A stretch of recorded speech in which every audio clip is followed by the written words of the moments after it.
салом, нашри охирин хабарҳои тоҷикистон ва ҷаҳонро мустақиман рӯи мавҷи радиои Моҷир мешунавед. имрӯз ҷумъа 6 ноябри 2020 сол аст.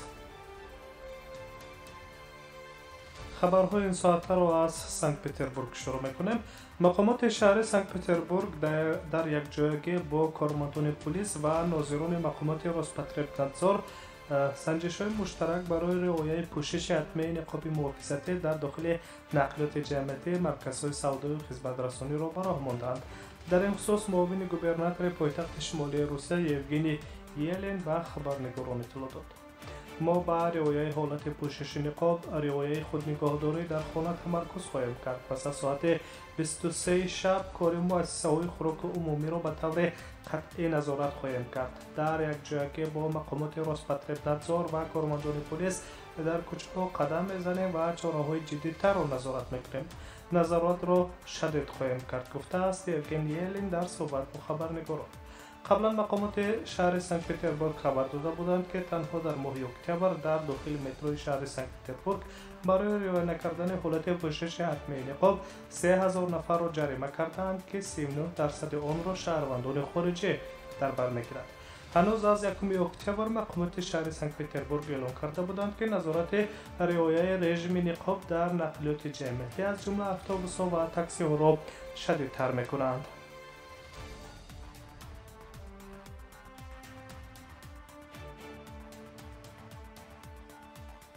мавзӯи дигар хабарҳои рӯзро шумо мустақиман мешунавед. як шаҳрванд пас аз пардохти 229 000 рубли қарзи андозаш ба Тоҷикистон парвоз кардааст. хадамоти судиҷрочиёни вилояти Иркутски Федератсияи Русия дар сомонаи расмии худ хабар медиҳад, ки як марде, ки аз ӯ номунасаб ва шаҳрвандиаш гирифта нашудааст, аз пардохти андоз қарздор мегардад ва иҷрочиёни суд чанд маротиба мардро огоҳ мекунанд, то қарзашро пардохт кунад, вале ӯ намепардозад. дар хабар илова мегардад, ки ҳангоме ки ин мард мехост ба Тоҷикистон парвоз кунад, исмаш дар рӯйхати қарздорони хадамоти судиҷрочиёни вилояти Иркутск пайдо мегардад ва ӯ танҳо пас аз пардохти пурраи 229 000 рубл имкони ба Тоҷикистон парвоз карданро пайдо мекунад.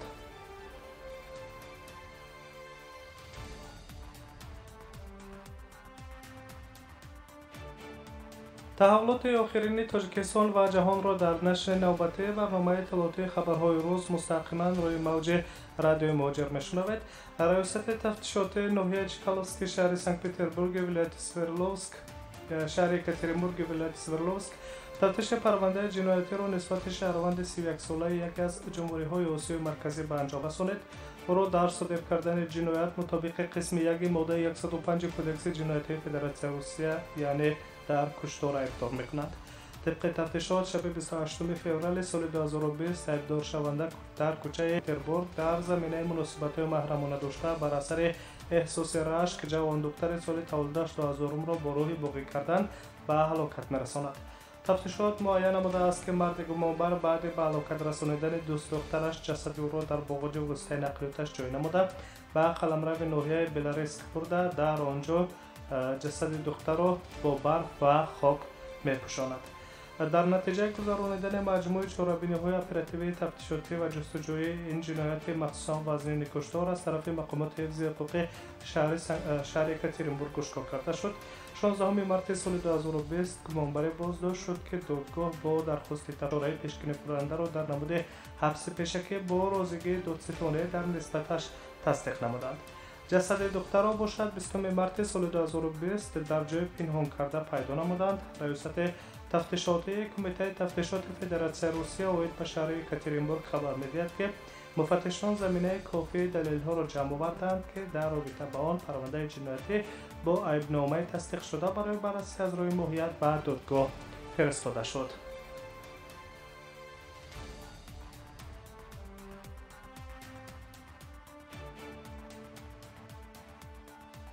موضوع دیگر و خبرها را ادامه می‌دهیم. وزارت کارهای داخلی روسیه خبر می‌دهد که در مقایسه با ماه سپتامبر سال گذشته در سال 2020 مهاجران مهنتی در فدراسیای روسیه 22.5% کاهش یافتند. طبق آمار وزارت کارهای داخلی بیش از 1,700,000 شهروند خارجی فعالیت مهنتی خود را طریق پتنت و اجازه‌نامه کار در روسیه الحال به راه ماندند، اما یک سال پیش این رقم به 2.3 میلیون برابر بود. شماره شهروندان کشورهای اتحادیه اقتصادی اوراسیا که در روسیه کار میکنند نیز 26% کاهش یافته است. وابسته به تحلیل بازار مهنت مهاجران در وزارت مهنت حسابگیری حالت و توازن ذخیره‌های مهنتی راه اندازی گردیده است. مسئولان وزارت مهنت روسیه به رسانه‌ها خبر دادند که آنها با تقسیمات کوتاها برای جلب شهروندان خارجی که در روسیه در اساس روابط کار میکنند مشغولند. علاوه داشتند که از سال 2020 شماره عمومی کوتاها برای همه منطقه‌ها قریب 105,000 نفر را تشکیل می‌دهد که نسبت به سال گذشته 35,500 کمتر است.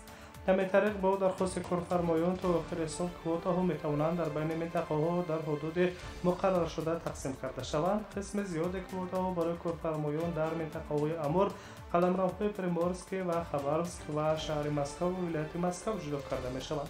گفتند در وزارت مهنت و شغل اهالی فدراسیون روسیه. در این میان معلوم است که شهرداری مسکو نقشه دارد که مهاجران را برای کار در بخش منزل جلب کند، اما این واقعیت نیست که چنین پیش میاد طلبکار کارجویان خواهد بود. در این سال اکثر شهروندان خارجی برای کار در اساس روابط از چین، ویتنام، ترکیه، هندوستان و صربستان بیشتر به روسیه وارد گردیدند.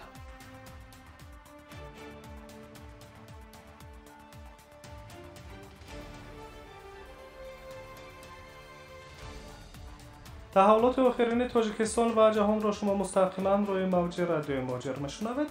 ازبکستان و قرقیزستان نیت دارند که روند به اتمام رسانیدن دلیمیتاسیون سرحد را سرعت بخشند. خبر می‌دهد خدمات مطبوعاتی وزارت کارهای خارجه جمهوری ازبکستان طبق اطلاع روز 5 نوامبر وزیران کارهای خارجه دو کشور عبدالعزیز کامیلوف و رسلان کازاکبایف در تاشکند گفت و شنید کردند که در پی آن اظهارات مشترک به امضا رسیده است.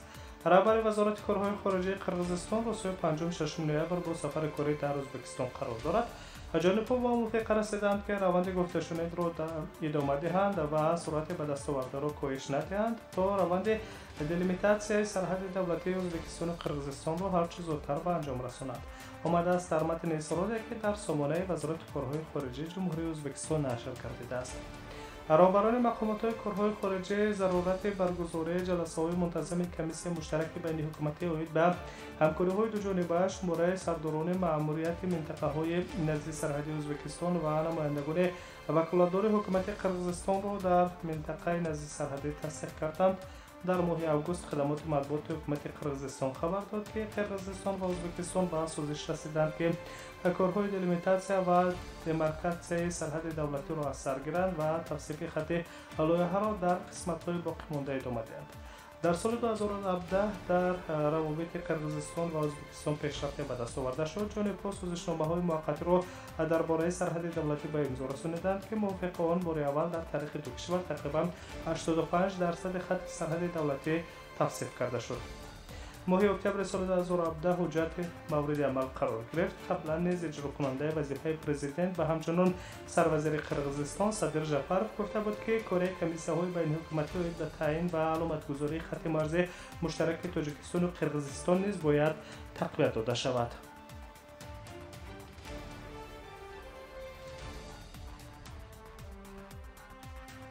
شما آخرین خبرهای تاجیکستان و جهان را مستقیما در روی موج رادیو مهاجر شنیدید. سلامت باشید و شما استراحت با فراغت تمنا میکنیم.